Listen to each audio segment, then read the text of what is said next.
Ja tere päevast, mul on rõõm siin olla. Räägin teile 2017. aasta Lennusadama suurnäitusest, mis rääkis merepäästest ja kandis nime Mayday, Mayday, Mayday. Sisu poole pealt oli selle näituse kõige suuremaks väljakutseks ja otsuseks see, kuidas muuseum teeb näitust, mille sisuline teadmine suuremas osas ei paikne muuseumis sees, vaid paikneb sealt väljaspool. Ma sain lähteülesande 2014. aasta detsembris, et võiks teha merepääste näituse, aga peale selle, et meil on mõned museaalid ja me natukene teame merepääste ajaloost, ei tea me muuseumis sellest valdkonnast mitte midagi. Aga me teame, et seal meie seinte taga peab olema inimesi, kes sellest midagi teavad ja need tuleb üles leida. Ja selle näituse juurde tekkis poole aastaga väga põhjalik ja koostööaldis eksperdigrupp ja partnerorganisatsioonide võrgustik, tänu kellele ja kellega koostöös me tegelikult selle näituse välja tõime ja selle sisu sellele näitusele lõime. Nad on siin kõik ära toodud, nii et see oli omamoodi väljakutse, kuidas kureerida sisu, uskudes endasse, et mina ehk tean enam-vähem, kuidas teha näitust, aga nemad teavad, kuidas anda edasi seda, milline peaks olema see sisu, millest me seal näitusel räägime. Me jõudsime poole aastaga tulemuseni, et me kindlasti ei taha, et inimesed lahkuksid sellelt näituselt tundega, et mina enam elu sees merele ei lähe. See on midagi kohutavat, midagi jubedat ja tõenäoliselt saan ma seal otsa, kui ma merele lähen, vaid vastupidi, et inimesed läheksid näituselt ära positiivse tundega, et tegelikult on võimalik ise väga palju juba enne merele minekut ära teha, ennetades võimalikke ohuolukordi, ja kui siis tõesti midagi peaks merel juhtuma, siis jällegi teades, kuidas reageerida, kuidas käituda, kas või seda, kuhu helistada, on võimalik jällegi seda ohuolukorda leevendada. Ning suures pildis jagunes see näitus 5 suuremaks alateemaks, me rääkisime hädateatest, ehk siis kuidas teha ennast üldse kuuldavaks ja nähtavaks, kes võtab su kõne vastu või su hädateate vastu, kui sa seda annad, kuidas toimib Eesti merepäästesüsteem, milline on riiklik merepäästesüsteem, mis osa on seal vabatahtlikel päästjatel, merepäästetehnika, inimene ohuolukorras, kuidas reageerib meie keha, kuidas reageerib meie psüühika kriisisituatsioonis ning ka üldine veeohutus, sest see on see kontekst, kust meist enamik saab esimese kontakti merega, me läheme suvel randa. Tegime seda läbi informatiivse seinagraafika, elusuuruses käed külge eksponaatide ning siis innovaatiliste multimeedia ja digilahendustega.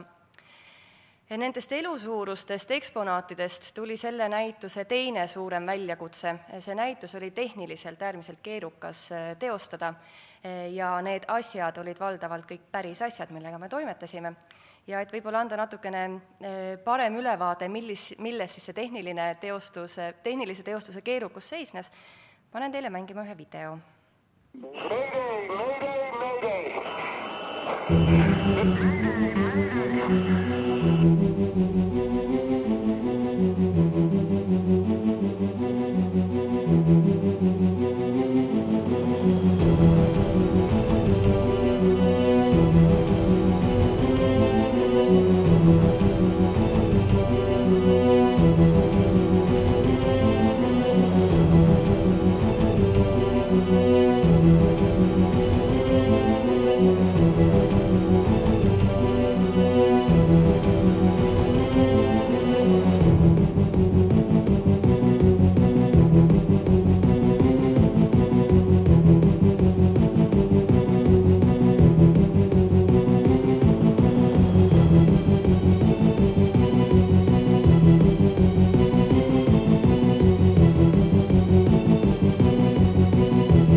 Siin peaksin tulema küll juba, et näitus on suletud.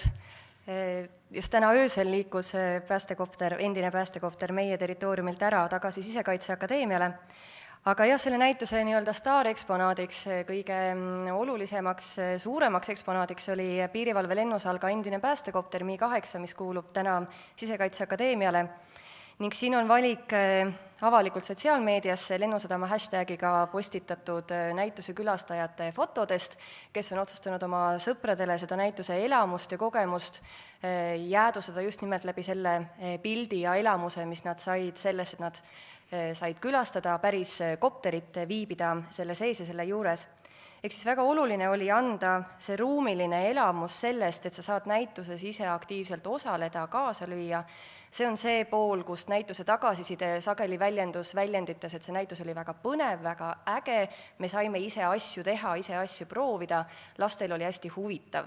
See on see, kus inimesed suhestusid erinevate eksponaatide simulaatoritega ja päris asjadega, parvedega, kopterite ja paatidega, ja siis füüsiliselt ka kontakti astudes.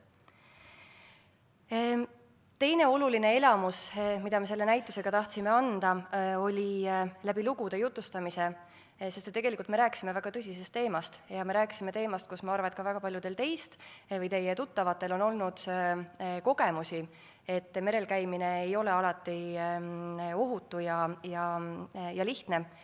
Ja siin te näete näituse külastajaid kuulamas Estonialt pääsenu jutustus sellest, kuidas tema vaatab täna tagasi sellele, kuidas tema kriisisituatsioonis käitus, kuidas ta langetas otsuseid, mida ta tundis, mis teda võib-olla tema enda käitumise juures üllatas ja kuidas ta märkas, et teised inimesed käituvad.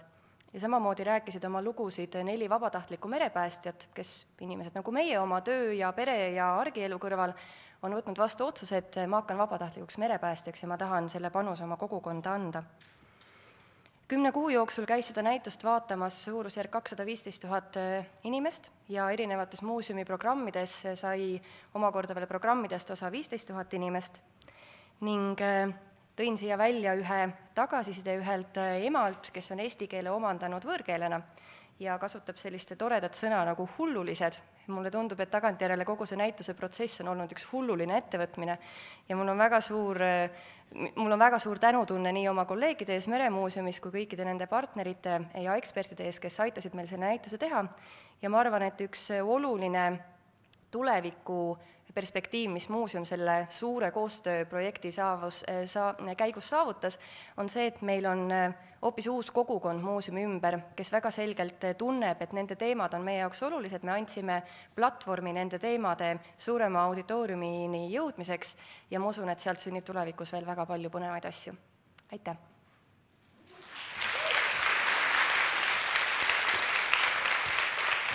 Nonii, said peaaegu hakkama.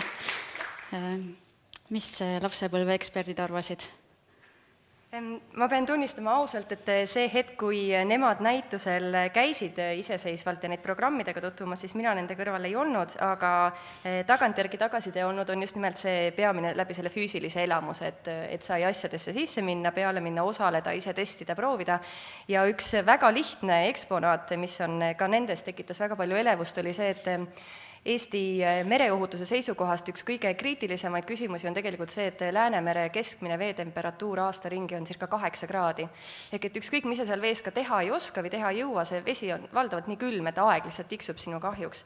Ja me lihtsalt lõime ühe külmavee tünni, kus sa said seda 8-kraadist vett käega katsuda. Ja see suhe, mis lastel tekkis, et nad said aru, mida siis tegelikult tähendab see külm vesi, et see oli üks terav elamus nende jaoks. Lihtsuses peitub võlu. Aitäh sulle!